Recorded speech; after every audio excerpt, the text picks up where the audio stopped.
Once you add your media files to your timeline, they become events. That's the official Sony name for the media clips that are added to your timeline. They're events. Any changes you make to an event are unique to that particular event. Or in other words, they're unique to the clip at that particular time and at that particular place on your timeline. They do not universally affect the original media file. So in this lesson, let's take a look at some of the basic moves you're going to use as you assemble your Vegas movie project, much of which will consist of simple assembling, splitting, and trimming of the events on your timeline. So here we are in a new project. I've added some media to my project media panel, but my timeline is not only blank, but it has no tracks on it. It has no video or audio tracks on it. Don't let that panic you. You'll see that a lot of times when you open a new project here in Vegas. You can right-click on the track header area and manually insert audio or video tracks if you'd like, but they'll be created automatically as needed when we simply drag a media clip down from our media panel here to the timeline there. It automatically created it for us. And I'm going to add one more clip here to the end of it. The most basic edit you can do to a media clip or to an event on your timeline is to trim it. To trim it means to remove media or to remove some of the video or audio from either the beginning or the end of the clip. And you can do that simply by hovering your mouse over the beginning of a clip. Do you see that little indicator? Then click and drag, and you'll trim. And you'll see that up in the preview panel, you can actually see the new endpoint. This is the new point, and so we can get to the exact spot we want our clip to begin or where we want our event to begin. And you notice when I let go, it snapped shut. You notice that it moved left to fill in that gap. And it has to do with something called auto ripple. Now, auto ripple is a little complicated, and I do talk about it in depth a little later in this course. But the basics of auto ripple, which is controlled by this little toggle at the top of the interface, is that either your media clips stay in place or they move to fill in the gap. That's kind of the basics of it. So if I take auto ripple here and I turn it off, and I trim, the clip stays in place on the timeline.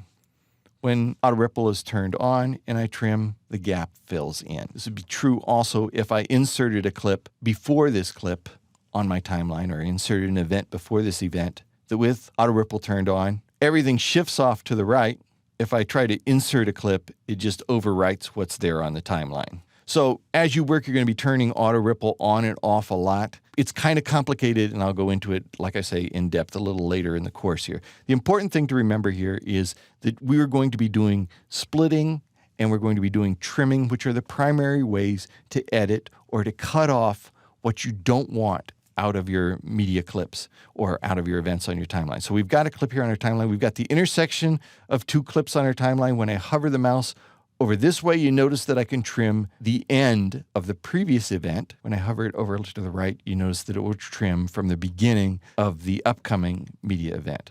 Another kind of cut you may want to make is splitting, and splitting will take media out of the middle of our file. So if I position the playhead just by clicking on it right over this section of our clip, and I want to remove this section of our clip, I can do that just by positioning the playhead there, pressing S. It puts a slice in there. I can make another slice if I want and just remove that section. I'm going to Control Z a couple of times here to undo that.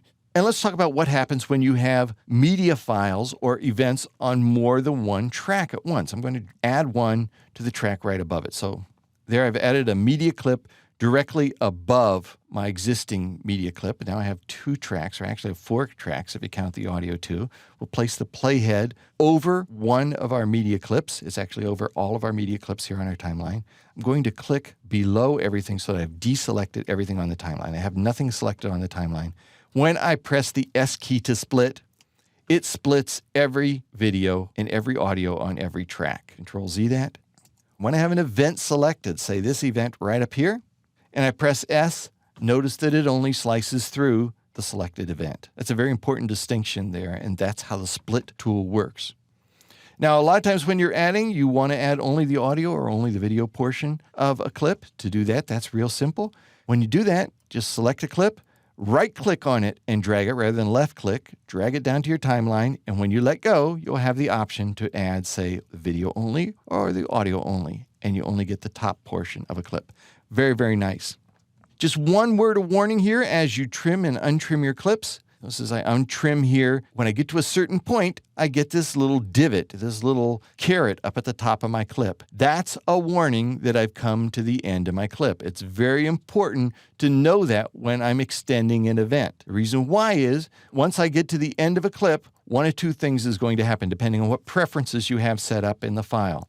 Either it's going to then go back to the beginning of the clip and repeat it on your timeline, probably not something you want, or it's going to give you a freeze frame. Watch when I play this clip.